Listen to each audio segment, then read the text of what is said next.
Olá pessoal, bem-vindos a mais uma aula da disciplina Projeto Integrado 2. Vamos continuar hoje discutindo sobre engenharia de requisitos. Se você tiver alguma dúvida, volta lá, assiste as aulas anteriores e depois vem para cá e a gente vai continuar a aprendizagem. Na aula de hoje, nós vamos tratar sobre exclusivamente um assunto que é documento de requisitos de software, tá? Bom, mas o que seria esse documento de requisito de software, para que ele serve, de onde ele vem, para onde ele vai, enfim, é algo que a gente já vem tratando, na verdade, de forma indireta, desde que quando a gente começa a discutir sobre requisitos de usuário, requisitos de sistema, requisitos funcionais e requisitos não funcionais. Então, todo esse conjunto de requisitos, eles vão precisar estar organizados de alguma forma, e nesse caso, eles vão estar organizados dentro de documento de requisitos de software ou documentos de requisitos de software, porque eu posso ter mais de um dependendo da complexidade do meu problema e dependendo do número de elementos que eu tenho ali para representar a minha problemática. O documento de requisito de software, ele também é conhecido como especificação de requisitos de software. Então, dentro do meu documento, eu vou ter lá o detalhamento sobre cada funcionalidade ou de cada restrição que esse meu software ele deve atender para que ele cumpra seu objetivo. Então, em termos conceituais, ele basicamente é uma declaração oficial de o que os desenvolvedores do sistema devem implementar. Então, eu, enquanto desenvolvedor, quando eu pego um documento de requisito de software, eu consigo lá encontrar todos os elementos, todos os fluxogramas, todos os modelos e regras de negócios que vão me ajudar a transformar esse software em algo real, onde eu possa estar navegando, onde eu possa estar interagindo, onde eu possa estar executando os meus cálculos para obter uma resposta como saída. Então, dentro desse documento, eu preciso cobrir todos os requisitos, tanto os requisitos de usuário como os requisitos de sistema. E em muitos casos, como vocês já devem ter lido TCCs de colegas de vocês, ambos são integrados em uma única descrição. Então, em muitos casos, a gente pega trabalho onde o aluno ele não faz a distinção de requisito de usuário e requisito de sistema. Ele coloca tudo dentro de uma mesma tabela, separando apenas como funcionais e não funcionais. É a melhor forma? Não sei, talvez otimize tempo, mas talvez também dificulte a compreensão do usuário em relação aos requisitos que ele está licitando. Então, isso é algo que você vai discutir com a sua equipe, é algo que você vai discutir dentro da sua empresa, dentro da política da sua empresa, para você poder decidir como você vai organizar esse documento de software. Claro, na aula de hoje a gente vai aprender algumas formas de organizar, nós vamos aprender também quais são os padrões que nós temos, e a gente vai também observar que esses padrões eles não são caixas fechadas. A gente tem a liberdade, certo, de poder trazer para esse padrão as características que são interessantes para aquele documento que a gente está trabalhando e retirar aquelas outras características que não fazem sentido para aquele software que nós estamos desenvolvendo. Bom, é importante a gente saber que se houver muito detalhamento, os requisitos de um sistema podem ser apresentados em documentos separados. Como eu falei para vocês no início da aula, eu posso ter documentos de requisito de software. Então, se o meu software ele exige um grau de detalhamento muito grande, ou se meu software ele é de grande porte e naturalmente ele vai exigir muitos documentos para a representação dele, eu posso definir essa divisão do documento de requisitos em vários documentos. Por exemplo, documentos que atendam o meu usuário, ou documentos que atendem o meu usuário e vários documentos também que atendem o meu sistema. E eu posso separá-los, por exemplo, documentos de requisitos, documentos de modelagem de requisitos, ou seja, as modelagens que são baseadas nos requisitos coletados, documentos baseados nos modelos matemáticos, documentos baseados na prototipação, que vão atender os requisitos para que eu possa interagir como usuário. Então, observa que eu posso aqui criar uma gama de documentos que podem representar os requisitos do meu software. O mais importante é que eu entenda o problema e que eu possa escolher de uma forma adequada e prudente quais desses documentos precisam ser implementados, até mesmo porque isso vai gerar custo, vai gerar horas de homem trabalhadas, então eu preciso ser bem coerente nessa escolha. Bom, mas por que eu estou trabalhando com um documento de requisito de software? Eu já aprendi o que é o requisito funcional e o não funcional, então eu já consigo desenvolver o software. Calma aí, mas a gente precisa documentar. E para a gente documentar, é justamente como o nome já diz, esse documento ele vai nos ajudar nessa tarefa. Então vamos ver. Os documentos de requisitos eles são essenciais, eles exercem uma tarefa essencial quando um contratante externo está desenvolvendo um sistema de software. Uma coisa é ele citar os requisitos para um software, documentar dentro de apenas um documento com requisitos funcionais e não funcionais e fazer com que a minha equipe trabalhe no desenvolvimento aqui do meu lado. Então, estão desenvolvendo perto de mim. Então, se eles têm dúvida, eu sou engenheiro de requisitos, eles podem perguntar diretamente a mim. Outra coisa é se, na verdade, eu tenho um contratante externo que está desenvolvendo o sistema. Então, ao invés de a minha equipe desenvolver esse sistema, eu terceirizei. Eu utilizei um outsourcing, ou seja, eu contratei uma outra equipe, até mesmo podendo ser de outro país ou de outra cidade, para desenvolver o sistema. Então, essa outra equipe ela não vai ter a interface com o meu usuário, ela não vai ter o contato com o meu usuário. Então, eu preciso claramente definir os requisitos dentro deste documento, porque ele vai ser a representação do desejo e do interesse que o usuário tem para o desenvolvimento. Então, olha a importância. Aquele desenvolvedor ele não vai conseguir falar com o usuário por várias razões, nesse caso aqui por ser um desenvolvedor externo. Então, se não tiver bem definido esse documento, já era. Então, ele vai desenvolver uma outra coisa que possivelmente não é o que o nosso cliente está desejando. Entretanto, os métodos ágeis de desenvolvimento argumentam que os requisitos mudam tão rapidamente que um documento de requisitos já está ultrapassado assim que termina de ser escrito. Então, isso a gente já vem falando várias vezes, o Somerville diz isso no livro dele, mas isso daí ele fala baseado nos métodos ágeis de desenvolvimento, e a gente sabe que esse requisito, e a gente está de acordo, ele vai alterar com o tempo, mas para sistemas de grande porte ou sistemas nessa natureza que equipes externas vão desenvolver, independente do sistema modificar os seus requisitos, a gente precisa fechar o escopo. E a gente só vai conseguir fechar o escopo a partir da apresentação de um documento de requisito de software para o cliente e o acordo dele com aqueles requisitos que estão ali. E a partir daqueles requisitos do cliente, a gente transforma em requisitos do sistema e a gente entrega para o desenvolvedor para a gente poder implementar uma primeira versão. Certo? Nem sempre isso vai funcionar da forma adequada, porque algumas vezes o nosso cliente ele não tem claramente a ideia do software que ele deseja. Então, é um sistema que a gente pode dizer que tem os requisitos instáveis, porque a gente não consegue fechar o escopo. Dessa forma, nesse caso, métodos ágeis podem ser uma boa opção, porque lá eu crio as histórias, eu crio lá os objetivos que eu tenho que cumprir, colo no meu quadro e eu vou pegando história por história para poder construir o meu software.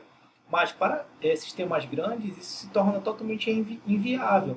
Eu não vou conseguir trabalhar nele nessa forma de história. Desculpa, eu não vou conseguir trabalhar nele nessa forma de história. Eu vou precisar, nesse momento, de fato, construir um documento consistente que represente a totalidade desse sistema, que ele tenha, na verdade, o início, meio e fim, entradas, processamento e saída, bem esclarecidas para que ele possa ser desenvolvido e para que ele possa fazer sentido. Por isso, surgem abordagens como Extreme Programming, que é o XP, né? Que coletam os requisitos de forma incremental e escrevem-nos em cartões com histórias de usuário, útil para sistemas com crescimento instável. Foi o que eu acabei de explicar a vocês. Isso é um método ágil de desenvolvimento que ele se aplica para esse cliente instável. Mas para sistemas estáveis ou grandes, melhor mesmo é documentar de forma adequada e seguir um planejamento, mesmo que ocorram eventuais alterações. Mas a gente fechou o escopo, então a gente sabe qual é o caminho dessas alterações aí a gente até consegue ter um nível de previsibilidade quando a gente estiver implementando, e a gente consegue minimizar os custos associados a essas modificações de curso. Bom, além disso, um documento de requisitos de software pode ser produto de vários usuários ou stakeholders de níveis e pensamentos distintos. Por essa razão, a gente tem que levar em consideração alguns elementos, certo?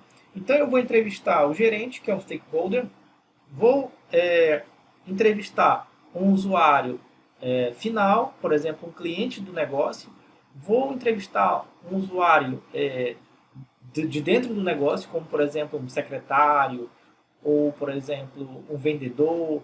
Então cada um vai ter uma visão, uma perspectiva diferente do sistema. E obviamente o nosso contratante vai definir quais são os nossos entrevistados, quem a gente deve ou não deve escutar. E além disso, a gente tem que também utilizar o nosso conhecimento técnico de engenharia de requisitos para também escolher algumas pessoas que também precisam ser entrevistadas para que a gente possa ter uma melhor noção do sistema. Além desses stakeholders, também nós temos outros sistemas. Ou seja, a gente pode ter também a participação do nosso engenheiro de software, a participação do nosso gerente na parte de desenvolvimento, que vão, pela experiência interna deles e também através da busca por outras soluções familiares a que a gente está sendo contratado, eles também vão se tornar stakeholders para nós, vão se tornar usuários de níveis e pensamentos distintos. Então, observa, a gente tem um conjunto de pessoas dos dois lados que vão estar trabalhando na elicitação, ou melhor, no fornecimento desses requisitos que serão elicitados e estarão presentes no documento. Então, por essa razão, o documento tem que ser um compromisso fiel da comunicação com os clientes e as suas ideias. Então, a gente escuta um monte de gente e a partir dessa ideia de bastante gente, a gente constrói um documento que tem um escopo, que tem um início, meio e fim. E o detalhamento precisa ser preciso para que os desenvolvedores e testadores tenham sucesso. Então aqui a gente já está tratando de requisitos de sistema. Então eu escutei todo mundo e ali naquele momento que eu vou colocar no documento, eu preciso ser bem claro, bem objetivo nas ideias, para que o meu desenvolvedor ele consiga entender a essência daquela funcionalidade, o escopo daquela funcionalidade e ele possa implementar da forma correta. Então, olha como é importante, gente, a gente levar em consideração o documento de requisitos, porque a gente tem, na verdade, várias pessoas participando do processo. A última razão é viável adiantar proposições da evolução do sistema, assim gerando previsão de crescimento de software. Lembra da aula anterior que eu dei o exemplo a vocês, que o médico ele tinha o cartão, só que o cartão precisava de uma máquina para que o cartão fosse passado. Mas e se o médico quisesse utilizar o sistema na residência dele? Então, teria que surgir um novo requisito, que seria justamente uma proposição de evolução do sistema. Isso estaria documentado, que seria, por exemplo, a questão do reconhecimento facial. Olha como as etapas se integram. Então, essa etapa de documento de requisito, ela também vai ter o quê?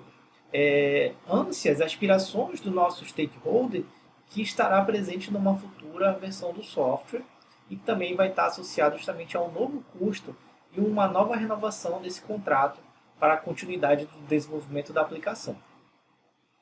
Bom, em termos organizacionais, né, nós temos aqui os usuários que estão presentes dentro de um documento de engenharia de requisitos.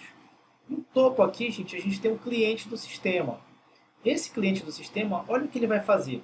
Ele vai especificar, ele vai ler os requisitos para verificar se estes satisfazem suas necessidades.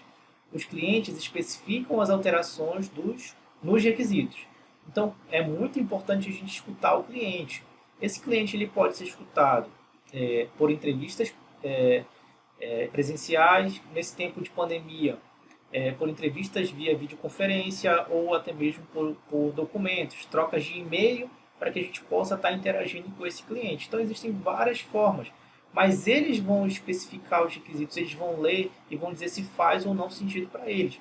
Então, nesse nível aqui, que é o requisito de usuário, que são os nossos clientes do sistema que vão estar fazendo a análise desses requisitos que nós coletamos, que nós selecionamos, eles vão verificar se esses requisitos que nós coletamos da nossa análise, no nosso levantamento, fazem sentido para eles. Então é muito importante que a gente transforme eles em requisitos do usuário. Aí para isso a gente pode utilizar diagramas, como por exemplo diagrama de caso de uso ou diagrama de atividade, para que a gente possa explicar o funcionamento. Podemos trabalhar com prototipação, podemos trabalhar também com requisitos na forma tradicional de documento, de tabela, um a um também listado, é uma opção. Gerente usa um documento de requisitos para planejar uma proposta para o sistema e para planejar o processo de desenvolvimento do sistema. Então ele vai pegar esse documento e vai planejar uma proposta para o sistema. E além disso, ele vai planejar as etapas de desenvolvimento, o tempo, a estimativa, certo? As expectativas, o risco desse produto que vai ser entregue. Engenheiros de sistema usam os requisitos para entender o sistema que será desenvolvido. Então, os engenheiros eles já estão no nível um pouco mais próximo do sistema e esses requisitos coletados eles vão ter que ser passíveis de compreensão. Então, esses requisitos eles vão auxiliar já numa etapa de planejamento e dimensionamento desse sistema, como ele vai se comportar. Engenheiros de teste de sistema usam os requisitos para desenvolver testes de validação do sistema. Existem testes padrões, certo? De testes de linguagem de programação, testes de programação, e existem também os testes de desempenho desse sistema. O teste de verificar se ele atende os requisitos funcionais previstos e os requisitos não funcionais. Se ele atende os requisitos obrigatórios e como ele atende os requisitos não obrigatórios, mas que estão presentes na aplicação. Por fim, nós temos os engenheiros de manutenção de sistema. Usam os requisitos para entender o sistema e os relacionamentos entre as suas partes. Já esse cara de manutenção de sistema, a documentação é muito importante para ele, porque caso ocorra algum imprevisto pós-entrega do sistema, ou até mesmo durante as fases de entrega, ele vai ser responsável em corrigir esse problema, em dar manutenção ao sistema e responder principalmente ao usuário, quando alguma intempérie acontecer. Então, dessa forma, esse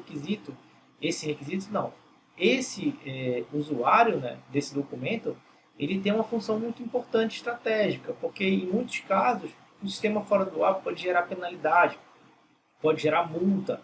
Então o sistema ele não pode ficar fora do ar, por exemplo. Então nesses casos é muito importante que esse engenheiro de manutenção de sistema ele tenha um pleno conhecimento do sistema em termos de uso e até mesmo consiga fazer correções quando necessárias. Bom, em relação ao documento de requisito de software, ele pode ser feito de várias formas. Não existe uma receita fechada, não existe uma caixa, uma equação que nos defina como este requisito ele deve ser feito, como este documento de requisito deve ser feito. Mas, claro, existem orientações que a gente deve estar se baseando nelas e a gente vai conhecer na disciplina hoje. No entanto, o nível de detalhamento depende do tipo de sistema em desenvolvimento e o processo usado. Então, dependendo do tipo de sistema que eu estou desenvolvendo, o meu nível de detalhamento ele vai ter que ser maior ou menor. Dependendo também do meu cliente e da exigência desse cliente, o meu nível de detalhamento também vai ter que ser maior ou menor. Então, a resposta para o nível de detalhamento é depende. Sistemas de grande porte, obviamente, eles vão demandar um grande detalhamento, até mesmo porque ele vai precisar de uma extensa documentação para manutenções futuras, preventivas e preditivas e corretivas, né? E sistemas menores, pode ser que a documentação ela seja mais simples, por exemplo, baseada só num documento de requisitos ou só nos casos de uso, e também vão representar as ações dos requisitos. Então vai variar muito de sistema para sistema, de equipe para equipe. Mas em termos de sistemas críticos precisam ter requisitos detalhados, porque a segurança e a proteção devem ser analisadas em detalhes.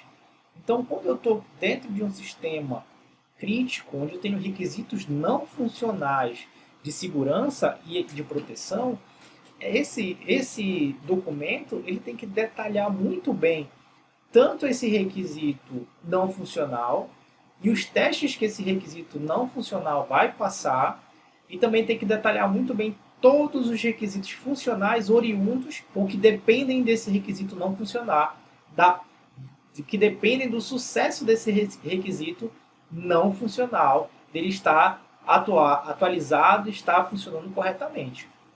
Outro exemplo, sistemas desenvolvidos por terceiros, novamente o outsourcing, demandam especificações detalhadas e precisas para evitar erros.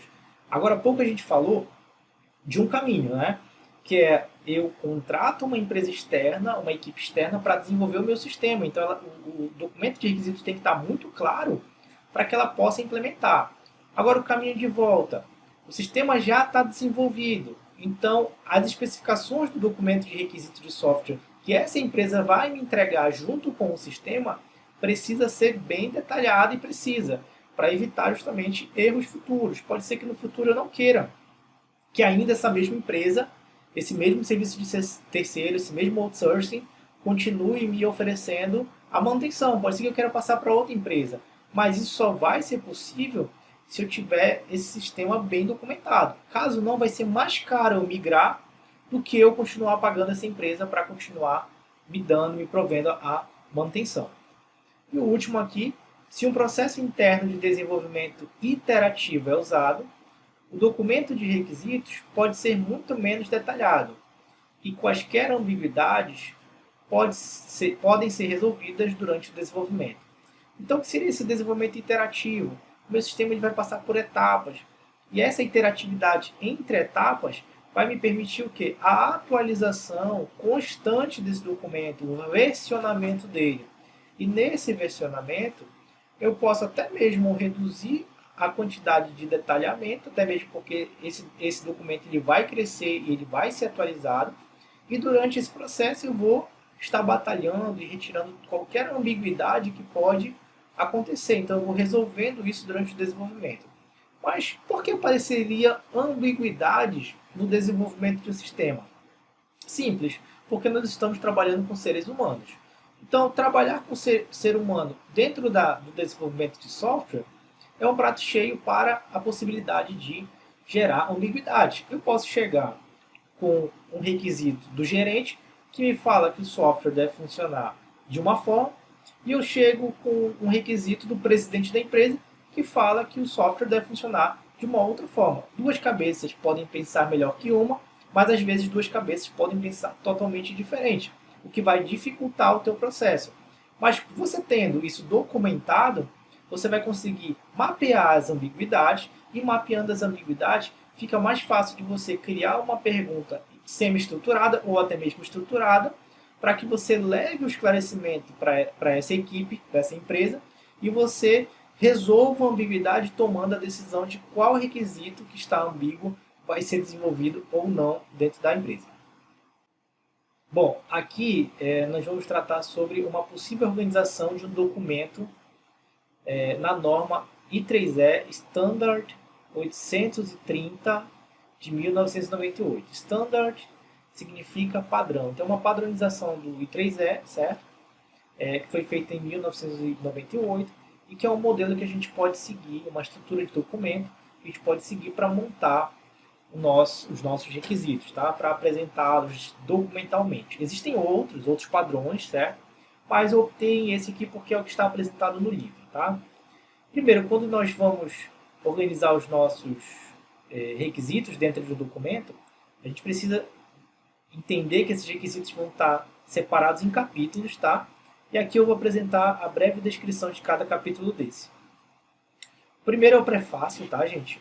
Onde a descrição dele é a seguinte: deve definir os possíveis leitores do documento e descrever seu histórico de versões, incluindo uma justificativa para a criação de uma nova versão e um resumo das mudanças feitas em cada versão. Observa então que nesse caso específico, esse prefácio é o que vai nos permitir acompanhar a evolução do documento em relação às suas versões e em relação às suas atualizações. Cada atualização do documento ela vai ter que estar descrita brevemente no prefácio, e assim que o leitor, o usuário, analisar esse documento, esse prefácio, ele vai conseguir verificar qual é o avanço, qual é a evolução desse documento de requisitos. A introdução. A introdução, gente, ela precisa apresentar e responder muitas perguntas que motivarão o teu usuário a compreender o sistema. Então vamos lá. Deve descrever a necessidade para o sistema. Então, por que eu estou desenvolvendo esse sistema? Um parágrafo explicando isso. Deve descrever brevemente as funções do sistema e explicar como ele vai funcionar com outros sistemas. Então, caso tenha integração, esse sistema converse com o outro. Por exemplo, eu consulto uma base de dados, consumo uma API de outro sistema. Eu vou descrever aqui e a importância disso.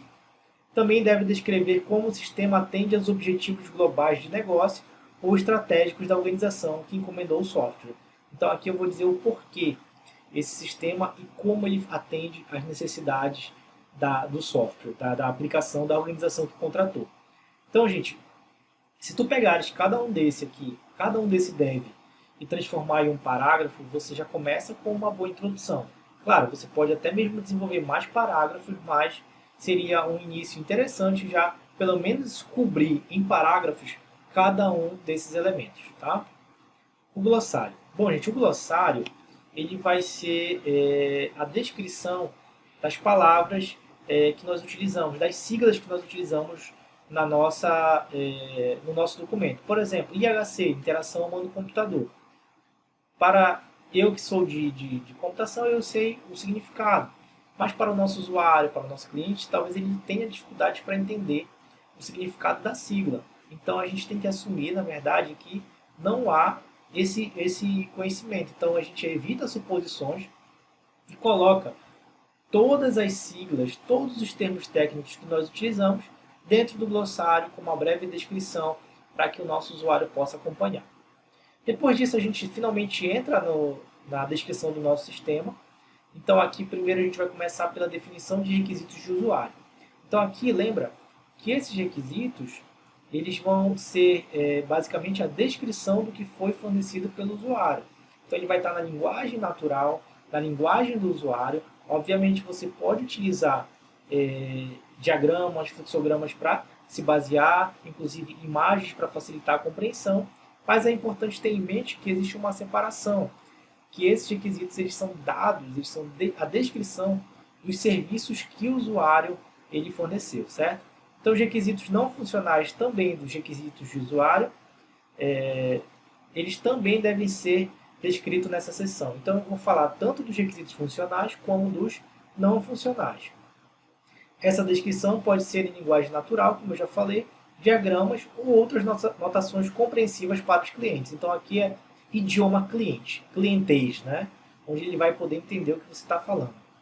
Normas de produto e processos que devem ser seguidos devem ser especificados. Então, se eu estiver utilizando alguma regulamentação, algum critério legal, alguma restrição normativa, eu informo aqui para o meu usuário. Tá?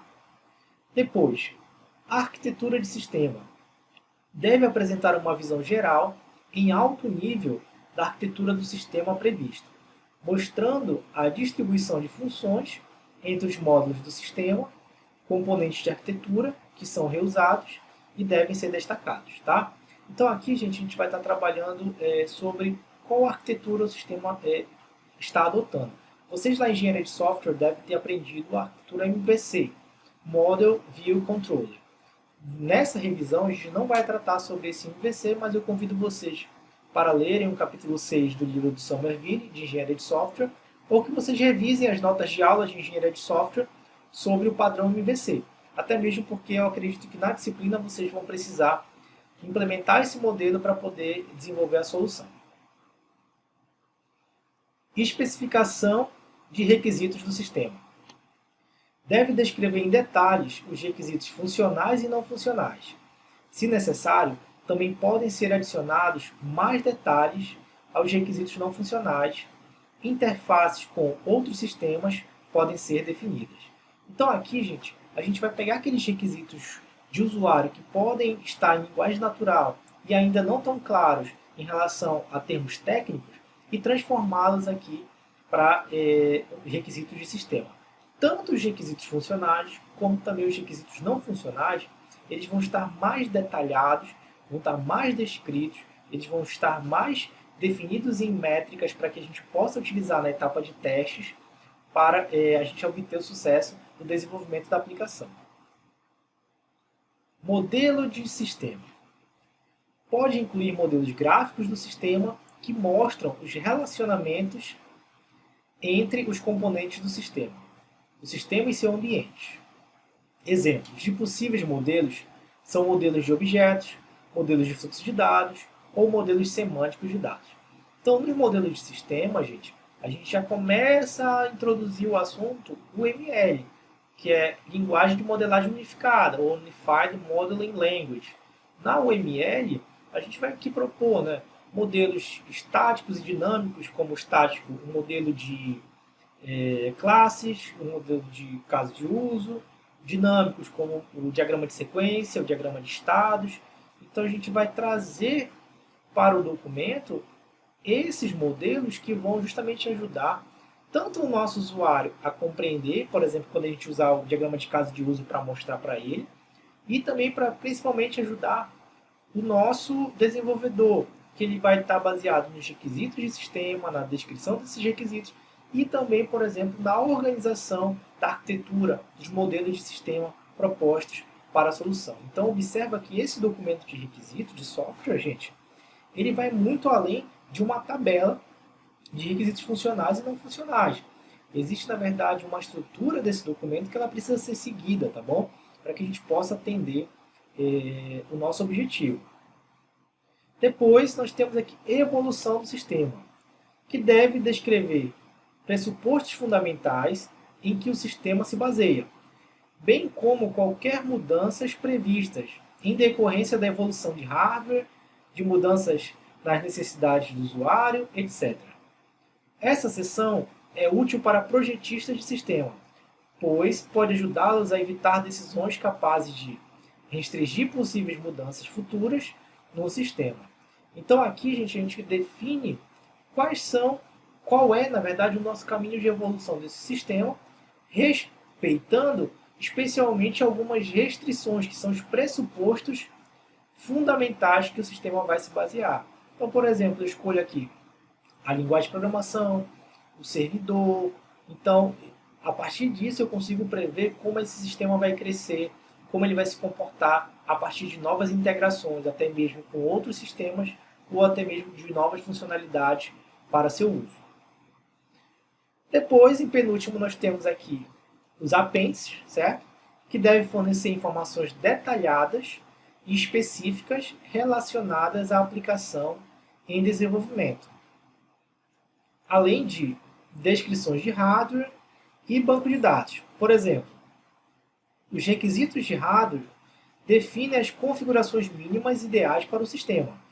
Requisitos de banco de dados definem a organização lógica dos dados usados pelo sistema e os relacionamentos entre esses dados. Então, olha só que legal. Tanto os meus requisitos de hardware, quanto os meus modelos de banco de dados, como a entidade de relacionamento, por exemplo, diagrama conceitual, eles não estão dentro da UML. Eles estão fora da UML. Então, se fosse dentro da UML, eu falaria em modelo de sistema. Mas, como eu tenho lá no modelo de sistema a minha diagrama de classes, que é orientado a objeto, e todos os meus modelos de sistema da UML são orientados a objetos, eu não tenho lá dentro o meu diagrama de entidade de relacionamento. Porque o meu modelo de entidade de relacionamento, meu modelo conceitual, proposto por Peter Shen, ele já não é orientado a objeto. Ele é orientado ao banco de dados que vai receber as informações. Então, aqui na nossa documentação baseada no I3E, ele vai entrar nos apêndices, tá bom? E por último aqui, gente, o índice. Vários índices podem ser incluídos no documento. Pode haver, além de um índice alfabético normal, um índice de diagramas, de funções, entre outros que sejam pertinentes, lista de figura, lista de tabelas, lista de quadros e assim por diante. Então a gente trabalha com todos os índices aqui, coloca uma capa e a gente tem um documento aí elaborado. Então, gente, essa é uma estrutura muito interessante que eu encorajo vocês a lerem a norma I3E Standard 830/1998 para que vocês tenham uma visão mais abrangente da norma, certo? E das regras. Basicamente, essa estrutura ela vai fundamentar a documentação de vocês. Ela pode, na verdade, vocês podem escolher outra, claro, mas ela pode fundamentar a documentação de vocês do software que vocês vão desenvolver para trabalho de conclusão de curso, certo? Ou então, da construção da documentação do software que vocês não vão desenvolver, mas que obrigatoriamente vocês vão precisar documentar para poder também concluir o curso ou concluir uma especialização. Então, olha a importância, gente, dessa revisão, certo? E olha a importância da disciplina de engenharia de software. Ela, por si só, gente, ela forma sistematas, certo? Então, dentro aqui, gente, só desse documento, a gente fez uma revisão extensa, a gente observou várias coisas importantes, inclusive sobre o papel do banco de dados, o papel da orientação a objeto, então tem muita coisa interessante que a gente ainda vai continuar vendo nessas palestras. Gente, as informações adicionadas no documento dependem do tipo de software a ser desenvolvido e da abordagem de desenvolvimento. Eu não vou obrigar vocês a seguir esse documento como se fosse uma caixa fechada, mas eu encorajo vocês a conhecer todas as etapas, porque dependendo do problema, uma pode ser útil em detrimento de outra. Vamos ver aqui duas situações. Na abordagem evolutiva, é adotado um produto de software, por exemplo. O foco nessa abordagem evolutiva será a definição dos requisitos de usuário e os requisitos não funcionais de alto nível do sistema. Os projetistas e programadores, usando o seu julgamento para decidir como atender os requisitos gerais de usuário para o sistema. Então, nesse caso, eu vou sempre entrevistando os usuários e nessa abordagem evolutiva, os requisitos vão mudando e eu vou construindo a minha solução. De novo lá no exemplo, Extreme Programming, certo? O meu sistema ele tem uma certa instabilidade, então ele vai crescendo de acordo com as interações com o meu usuário. Mas será que eu interajo de qualquer forma? Eu prefiro que não. A gente é mais encorajado a criar perguntas, certo? Amarradas, para que a gente possa chegar com o usuário já com uma ideia mais ou menos, para que ele possa nos responder dentro de um escopo, para que a gente possa fechar a nossa aplicação. Obviamente, existirão casos que você vai ter que escutar o usuário e você vai ter que estratificar a partir de nenhuma pergunta, mas a partir de uma informação, a partir de um relato do usuário. Mas, se você tiver as perguntas estruturadas, e você tiver experiência, vai ser bem mais rápido o processo de você compreender o usuário. Quando o software é parte de um projeto, de um sistema de grande porte, que inclui interações entre sistemas de hardware e software, geralmente é necessário definir os requisitos em um alto nível de detalhamento. Isso significa que esses documentos de requisitos podem ser muito longos e devem incluir a maioria ou todos os elementos apresentados no slide anterior. Aqui já é outra situação. Eu já não tenho mais um sistema instável. Eu tenho um sistema, na verdade, de grande porte, que já existe, que já está funcionando, e eu preciso ter muita cautela para implementar as benfeitorias nesse sistema. Então, dessa forma, gente, eu preciso documentar de uma forma bem extensa, em várias versões, esse documento de requisitos de software, para que eu possa acompanhar a evolução, para que eu possa respeitar o escopo da aplicação, para que eu possa garantir todos os critérios de requisitos não funcionais que são primordiais para que a minha aplicação tenha sucesso. Então, observa que são dois cenários para dois requisitos, tá bom? Mas eu encorajo vocês a aprenderem bastante sobre os dois, porque vocês podem sim trabalhar em empresas de vanguarda, que vocês vão desenvolver problemas para propósitos específicos, mas vocês podem também trabalhar, por exemplo, em repartições públicas, trabalhar para empresas que prestam serviços para repartições públicas, que na verdade já tem os sistemas legados, que você vai precisar sim construir uma extensa documentação de requisitos de software para que você consiga dar sobrevida para esses sistemas na sua utilização. Gente, na aula de hoje, nós falamos muito sobre documentos de requisitos de software. A gente pode pensar, né, de uma forma trivial, que o documento de requisitos de software basicamente é uma tabela que você vai jogar ali tudo que o usuário lhe falou, e pronto, está resolvido, basta você apertar um botão e desenvolver a aplicação. Ao contrário, na verdade, a área de desenvolvimento de software ela é uma área, na verdade, de extenso estudo, onde nós precisamos de profissionais com muita qualificação e a gente perpassa também pela qualificação em relação à engenharia de requisitos. Então, gente, é muito importante que vocês entendam a importância do documento de requisitos, que vocês aprendam as normas de padronização, por exemplo, da I3E, que eu acabei de apresentar para vocês, e que vocês se especifiquem sobre a diferença de requisitos de usuário, requisitos de sistema, e como você pode discretizar esses requisitos de uma forma que facilite a vida do programador e, ao mesmo tempo, atenda às necessidades do seu cliente final, certo? Eu espero que vocês tenham gostado da aula de hoje, gente, e até a próxima!